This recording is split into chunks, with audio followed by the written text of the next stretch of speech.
भारत का सामान्य अध्ययन अगर आपको अच्छे तरीके से करना है तो प्रांत यानी कि राज्यों पर अच्छे तरीके से पकड़ बनाओ।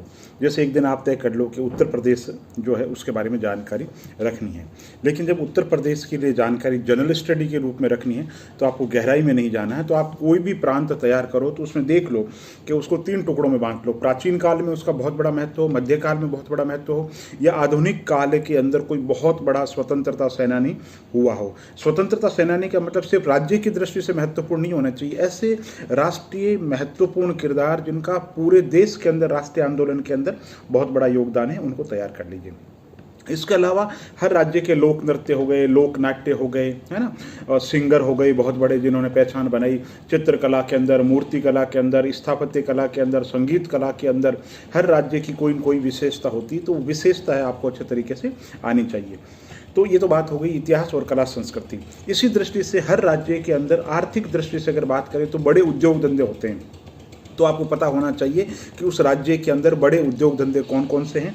या लघु उद्योग धंधों के अंदर कोई छोटा लघु उद्योग है जिसने बहुत बड़े लेवल पे पहचान बनाई, जैसे कहीं के ताले बहुत फेमस है, कहीं माचिस का जो कारखाना है वो है।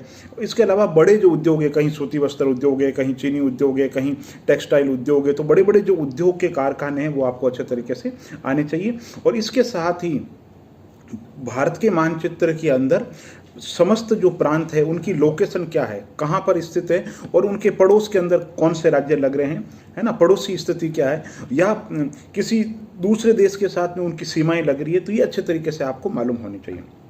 यानी कि भूगोल की अगर बात करें तो समस्त जो राज्य है उसके बारे में आपको पता होना चाहिए, वहाँ की जलवायु कैसी है, मानसून कैसी है, पेड़ पौधे, राष्ट्रीय कोई अभ्यारण्य, बहुत बड़ा अभ्यारण्य जिसकी कोई विशेषता हो, तो इस तरीके से आप तैयार करो। तो इस तरीके से आप सारे के सारे प्रांत तैयार कर लोगे तो आपको ये याद रखना है। जैसे आप यूँ याद रखो, जैसे कि आप को यूपी तैयार करना, तो आप ये सोचो आप राजस्थान के सामान्य अध्ययन के लिए सिर्फ 5 पेज में आपको राजस्थान का सामान्य अध्ययन करना है, और तब कौन सी महत्वपूर्ण घटना स्थल, कौन सी जगह, कला, है ना, है, उसी तरीके से उत्तर प्रदेश को करो। ये नहीं है कि साहब उत्तर प्रदेश पीसीएस की आप तैयारी कर रहे हो और उस वहाँ पर जैसे यूपी को तैयार कर रहे हो तो वैसे राजस्थान जीके को तैयार कर रहे हो, वैसे मत करो। पिछले सालों के पेपर को देखो और देखो जैसे आरएस के एग्जाम के अंदर यूपी के कैसे सवाल पूछे जा रहे हैं, यूपी के एग्जाम के अंदर राजस्थान से संबंधित कोई 1-2 सवाल पूछा गया है तो कैसे पूछा गया है। तो कहने का मतलब है प्रांतों को तैयार करो, भारत का सामान्य ज्ञान अपने आप ही तैयार हो जाएगा। बहुत बहुत धन्यवाद।